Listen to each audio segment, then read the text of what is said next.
happy to join with you today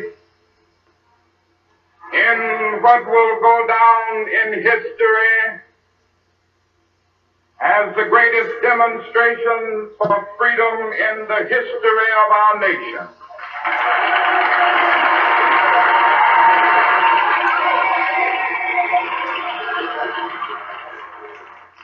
Five score years ago, a great American in whose symbolic shadow we stand today signed the Emancipation Proclamation. This momentous decree came as a great beacon light of hope to millions of Negro slaves who had been seared in the flames of withering injustice. It came as a joyous daybreak to end the long night of their captivity. But 100 years later, the Negro still is not free. 100 years later, the life of the Negro is still sadly crippled by the manacles of segregation and the chains of discrimination. 100 years later, the Negro lives on a lonely island of poverty in the midst of a vast ocean of material prosperity. 100 years later,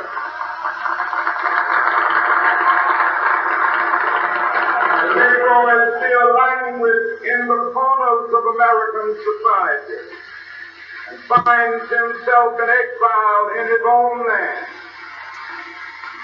When the architects of our republic wrote the magnificent words of the Constitution and the Declaration of Independence, they were signing a promissory note to which every American was to fall heir.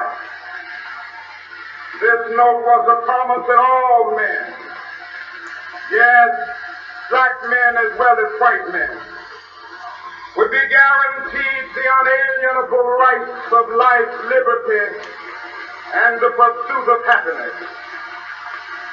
It is obvious today that America has defaulted on this promissory note insofar as her citizens of color are concerned. Instead of honoring this sacred obligation, America has given the Negro people a bad check, a check which has come back marked insufficient funds.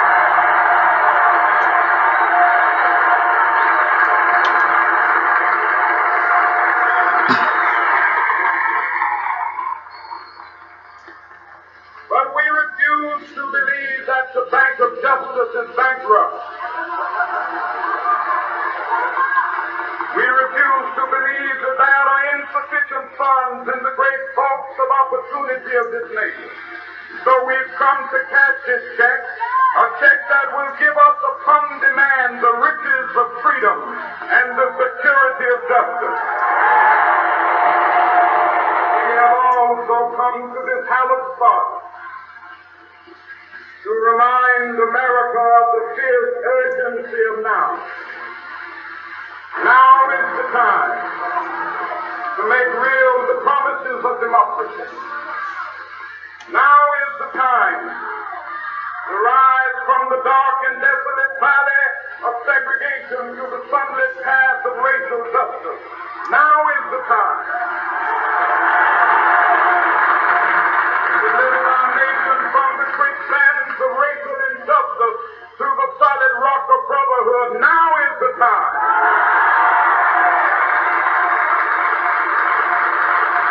There are those who are asking the devotees of civil rights, when will you be satisfied? We can never be satisfied as long as the Negro is the victim of the unspeakable horrors of police brutality. We cannot be satisfied as long as the Negro in Mississippi cannot vote and a Negro in New York believes he has left nothing for which to vote.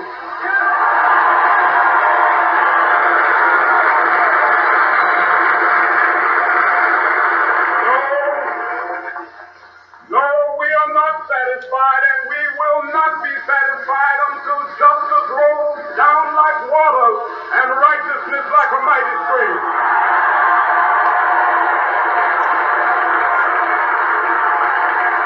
Let us not wallow in the valley of despair.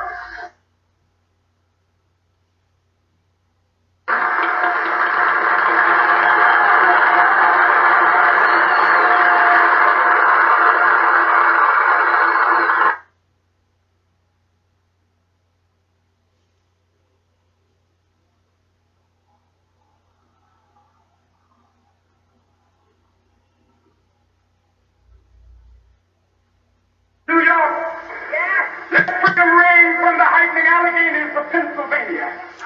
Let freedom ring from the snow-capped Rockies of Colorado. Let freedom ring from the curvaceous slopes of California. But not only that, let freedom ring from Stone Mountain of Georgia. Let freedom ring from Lookout Mountain of Tennessee. Let freedom ring from every hill and molehill of Mississippi. From every mountainside. Let freedom ring, and when this happens,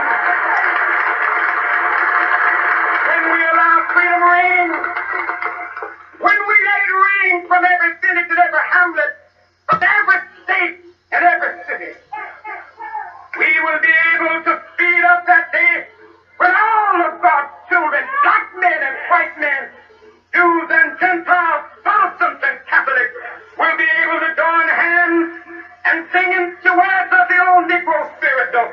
Free at last, free at last. Thank God Almighty, we are free at last.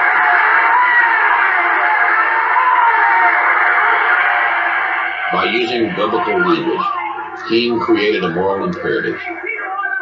His martyrs became crusaders, and he, a symbolic Moses, to deliver Americans to the promised land.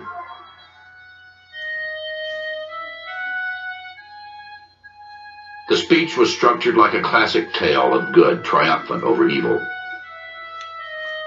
By reciting the words of "My country, 'tis of thee," King invited all listeners to participate in the victory.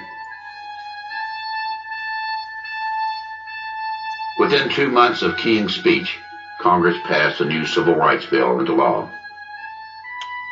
For many, the rally was a success. For others, the dream would not come soon enough.